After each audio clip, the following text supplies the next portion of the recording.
canal, o mensageiro não é importante, mas sua curtida é. Curta, inscreva-se e compartilhe cultura. Deixe livros que gostaria de ouvir nos comentários. Obrigado pela preferência. A Inglesinha Barcelos, Machado de Assis, publicado originalmente em A Estação 1894, eram trintonas. Cândida era casada, Joaninha solteira.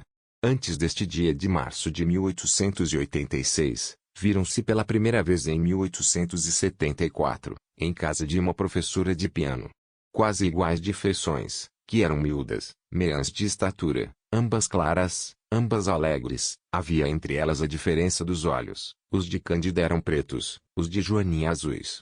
Esta cor era o encanto da mãe de Joaninha, viúva do capitão Barcelos, que lhe chamava por isso. Como vai a sua inglesa? Perguntavam-lhe as pessoas que a queriam lisonjear. E a boa senhora ria-se d'água. Joaninha não viu morte física nem moral, não achou meio de fugir a este mundo, e contentou-se com ela. Da crise, porém, nasceu uma situação moral nova. Joaninha conformou-se com o celibato, abriu mão de esperanças inúteis, compreendeu que estragara a vida por suas próprias mãos.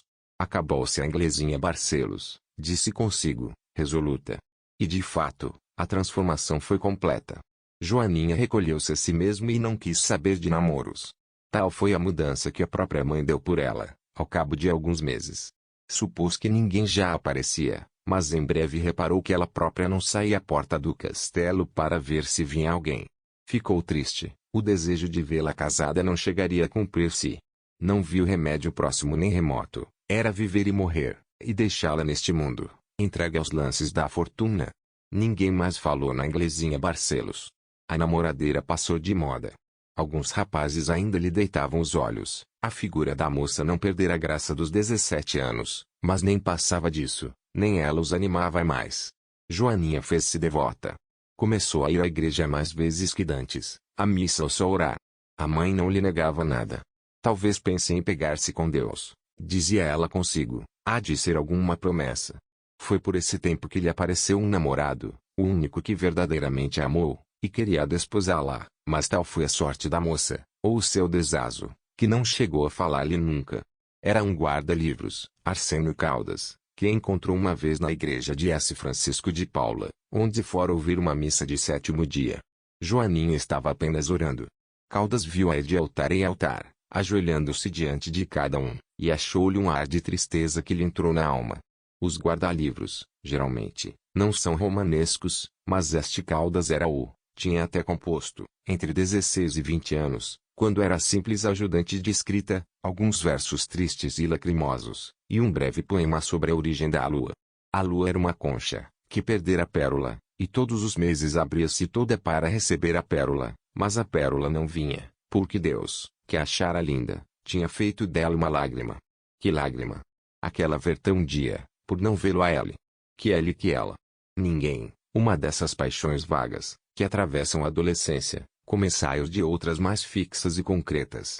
A concepção, entretanto, dava a ideia da alma do rapaz, e a imaginação, se não extraordinária, mal se podia crer que viçasse entre o diário e a razão.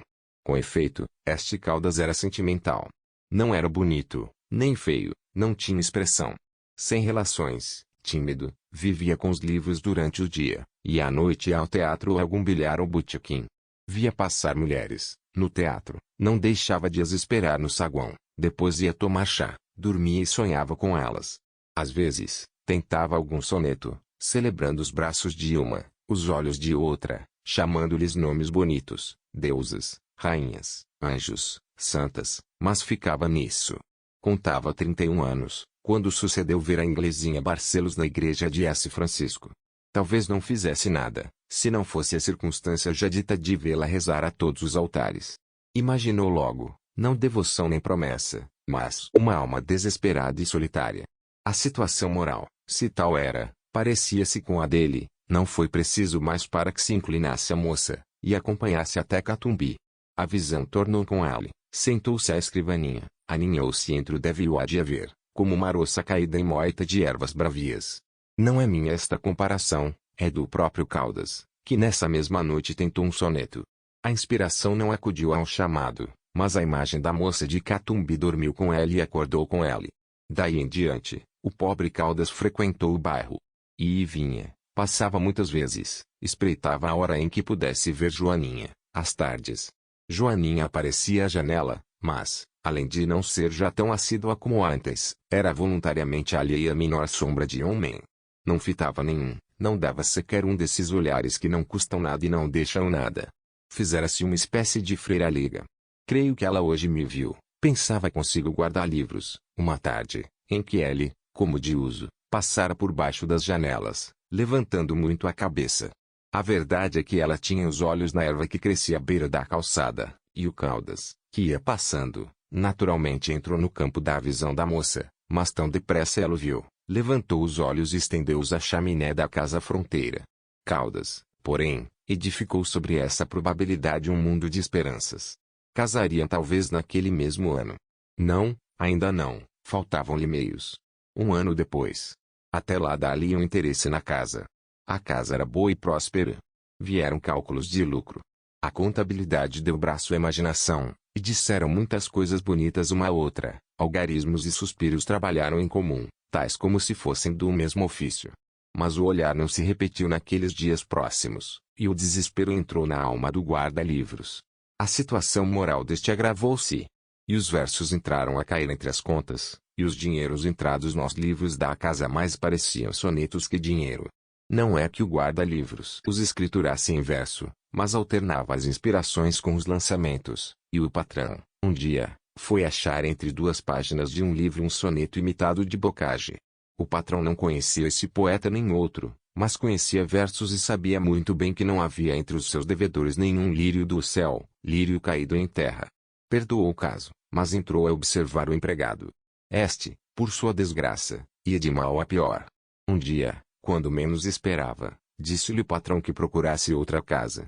Não lhe deu razões, o pobre diabo, aliás tímido, tinha certo orgulho que lhe não permitiu ficar mais tempo e saiu logo. Não há mau poeta, nem guarda-livros relaxado que não possa amar deveras, nem ruins versos tiraram jamais a sinceridade de um sentimento ou o fizeram menos forte. A paixão deste pobre moço desculpará os seus desasos comerciais e poéticos. Ela o levou por descaminhos inesperados, fê-lo passar crises tristíssimas. Tarde achou um mau emprego. A necessidade fê-lo menos assíduo em Catumbi. Os empréstimos eram poucos e escassos, por muito que ela cortasse a comida, morava com um amigo. Por favor, não lhe davam sempre para os colarinhos imaculados, nem as calças são eternas. Mas essas ausências longas não tiveram o condão de abafar ou atenuar um sentimento que, por outro lado, não era alimentado pela moça. Novo emprego melhorou um tanto a situação do namorado. Voltou a ir lá mais vezes. Era fim do verão, as tardes tendiam a diminuir, e pouco tempo lhe restaria delas para dar um pulo a Catumbi. Com o inverno cessaram os passeios, Caldas desforrava-se aos domingos.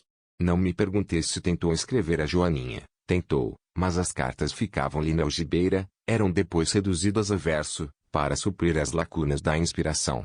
Recorreu aos bilhetes misteriosos, nos jornais, com alusões à moça de Catumbi, marcando dia e hora em que ela o veria passar. Joaninha parece que não lia jornais, ou não dava com os bilhetes. Um dia, por acaso, sucedeu achá-la à janela. Sucedeu também que ela sustentasse o olhar dele. Eram velhos costumes, jeitos de outro tempo, que os olhos não haviam perdido. A verdade é que ela não viu.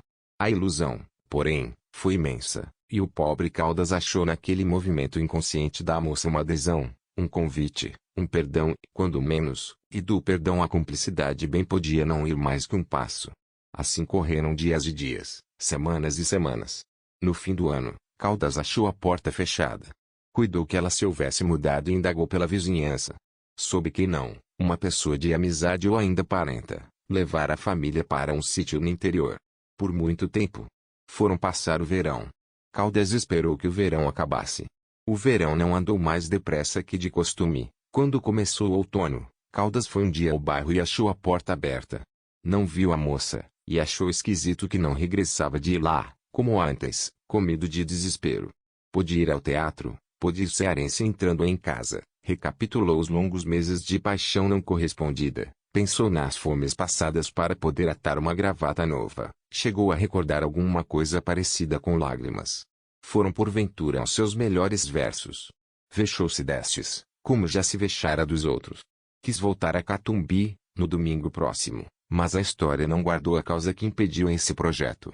Só guardou que a lhe tornou a ir ao teatro e a Cearense um mês depois, como passasse pela rua da Quitanda, viu paradas duas senhoras, diante de uma loja de fazendas. Era a inglesinha Barcelos e a mãe. Caldas chegou a parar um pouco adiante, não sentiu o alvoroço antigo, mas gostou de vê-la. Joaninha e a mãe entraram na loja, ele passou pela porta, olhou sem parar e foi adiante.